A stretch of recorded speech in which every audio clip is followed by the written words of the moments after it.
মিছিলটা নিয়ে আসছি আমির হামজার কিছু অশালীন কথাবার্তার জন্য। আপনারা আমরা সবাই দেখেছি উনি আমাদের হচ্ছে তারেক জিয়া, যিনি আমাদের হচ্ছে মানে বিএনপির প্রধান নেতা আছেন, ওনার বড় বড় ভাই যিনি, ওনাকে নিয়ে কত খারাপ মন্তব্য করেছেন। তো ছোট ভাই, তো ওনাকে নিয়ে কত একটা খারাপ মন্তব্য করেছেন, ওটার আমি মুখে আনতে চাচ্ছি না। তো ওনার এই উনি একটা রাজনীতিবিদ, বর্তমান জেনারেশনে উনি একটা রাজনীতিবিদ। ওনার এই রাজনীতিবিদের আগে কিন্তু ছোট থেকে আমরা ওনাকে চিনি একটা ইসলামিক বক্তা হিসেবে। ওনার কথাবার্তার ধরন কিন্তু ছোট থেকে আমরা অন্যরকম দেখে আসছি। হঠাৎ করে রাজনীতিবিদ হয়ে উনি এইভাবে আমাদের উল্টাপাল্টা কথা বলে তো আমাদের নেতাদেরকে এভাবে অপমান করতে পারেন না। তার এই কথার প্রতিবাদ মূলক হিসেবে আমরা প্রতিবাদ করার জন্য আমরা সবাই এখানে একত্রিত হয়েছি। আমরা চাচ্ছি যে সে যেন, যে ভুল সে করেছে তার জন্য তো সে ক্ষমা চাবেই, এবং বর্তমানে ভবিষ্যতে যেন সে এরকম ভুল আর না করে, অপমান অপদস্থ যেন আর না করে।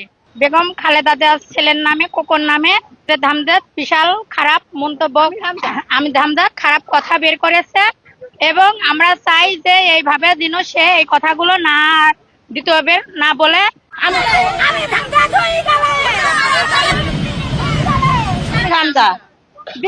ভাষায় অপমানে অপদস্থ করেছে, তার বিনিময়ে আমরা এই মিছিল বের করেছি যাতে তার আইনগত ভাবে শাস্তি হয়, আর সে পরবর্তীবারে আমির হামজা যাতে আর অপমানি না করার সুযোগ পায়।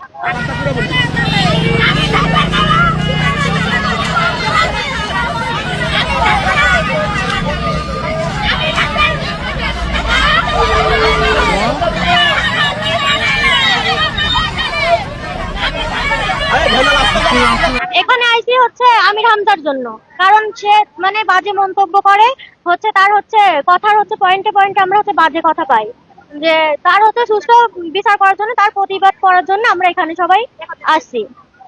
এটাই, তাই আমরা হচ্ছে এটার সুস্থ মানে বিচার চাই।